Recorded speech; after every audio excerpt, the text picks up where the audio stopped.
They say the human brain can sense when it's being watched.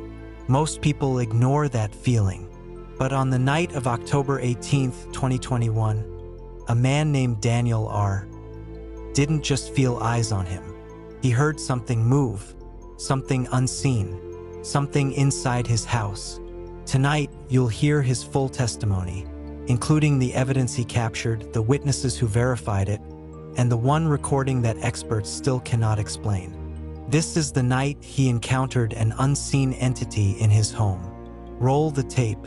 Cases involving invisible or non-visual entities are usually dismissed as sleep paralysis, psychological stress, or environmental interference. But there are rare incidents in which the phenomenon becomes intentional, physical, and undeniably intelligent. This is one of those incidents. It begins in a quiet neighborhood in Columbus, Ohio, in a single-story house built in the 1970s. Nothing unusual, nothing remarkable, except for what happened inside that home on a cold October night. Documented across 3 devices, witnessed by people outside the house, and still unsolved. Daniel described his life as peaceful, almost boring. He lived alone, worked from home, kept to himself. But on the evening of October 17th, something felt wrong. He told investigators, "It started with this weird pressure in the air, like when you're deep underwater. My ears kept popping. I thought I was getting sick." That night, he went to bed early, around 10:30. Nothing unusual happened until 1:42 a.m. That's when his old Nest security camera picked up the first anomaly. A sound. Not footsteps, not breathing. A long, low, dragging noise, as if something heavy slid across the floor. But nothing had moved, and Daniel remained asleep. The camera footage shows him lying in bed until his body suddenly stiffens. He sits up, turns toward the dark doorway, and whispers, "Hello?" There's no response, only silence, and then a faint tapping sound. Slow, rhythmic, as if someone were testing each floorboard one by one. Daniel gets out of bed. The camera captures him approaching the door. He freezes because the tapping stops, and something else begins. A breath, slow, deep, inhumanly deep, not coming from the hallway, but from directly behind him. Daniel spins around. There's nothing there, but the camera microphone records it clearly. A long exhale, like lungs far larger than a human's, standing inches from him. Daniel's voice trembles on the tape. "Stop, please." Then it all falls silent. Daniel refuses to go back to sleep. He sits in the living room with the lights on, trying to calm down. Around 4:13 a.m., he notices movement, not from an object, but on the floor itself. The living room camera shows him on the couch. He looks toward the kitchen. The lights flicker once, twice, then burst with a pop. The room goes pitch black.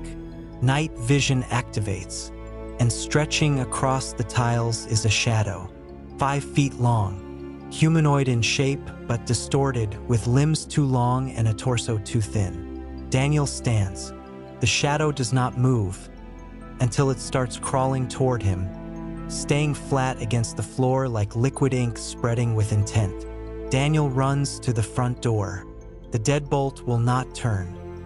He slams it repeatedly, panicking, while behind him the shadow spreads wider, reaching for his feet. Then it suddenly retreats, sliding back across the floor and disappearing beneath the appliances. The lights flicker back on. It is gone. Daniel calls his sister at 4:27 a.m. whispering. Terrified, she thinks someone broke in and drives over with her boyfriend. They arrive at 4:41 a.m. Before they even enter the house, they hear something, a scraping sound from inside the walls. Long, slow scratches, like fingernails dragging along the drywall. They text Daniel. No response. They call 911. Police arrive at 4:59. Bodycam footage shows the officers entering quietly. The house seems calm until they reach the bedroom. Daniel is sitting on the floor, trembling, back against the bed, clutching his phone. On the phone screen is a 12-minute audio recording. Later analysis reveals what it captured. Deep breathing at 4:16 a.m., dragging sounds circling his bed at 4:18, and whispering at 4:19. Not Daniel's voice, not a human voice at all. The whispering asks, "Do you see me?" Daniel's breathing quickens. A second voice, deeper, says, "Look." A loud thud shakes the phone. Daniel screams. Furniture rattles. The bed scrapes violently across the floor. And then silence. A final whisper, "I am here." Experts later concluded the whisper did not match Daniel's voice or any digital manipulation pattern. More disturbingly, the whispers seem to come from multiple directions at once. When officers try helping Daniel stand, he collapses. He points to the closet and whispers, "It's in there." Keeps going in there. Officers open the closet. Nothing. But the temperature drops instantly from 71 degrees to 52, captured on the thermal reader. Then comes a sound from the vent above the closet. A crawling shuffle. Something moving inside the ductwork. Something large. Officers step back. Daniel says, "It left the closet because you opened it, but it didn't leave the house." Meanwhile, outside, Daniel's sister and her boyfriend look toward the house and freeze. They both testify they saw a figure, tall, bent, standing in the hallway behind the officers. But the body cam footage shows nothing there, only darkness. The sister takes a shaky phone video. On her footage, a shape is visible. Not a full figure, not a face, but a tall, leaning silhouette peeking from the hallway, watching the officers. Then it slides backward into the dark. Officers eventually open the attic hatch. A burst of cold air pours down. They climb up. The attic is empty except for one thing. A long black handprint burned into the insulation, 13 inches long, fingers narrow and pointed, the material beneath scorched. Daniel refuses to stay another night. Over the next 3 months, he experiences ongoing activity. Objects moving on their own, whispers in the shower, shadows standing behind him in mirrors, deep scratches appearing near vents. He records 27 audio files, 6 videos, and 11 photographs. None proven fake. The most disturbing evidence is his final video, sent to his sister at 2:03 a.m.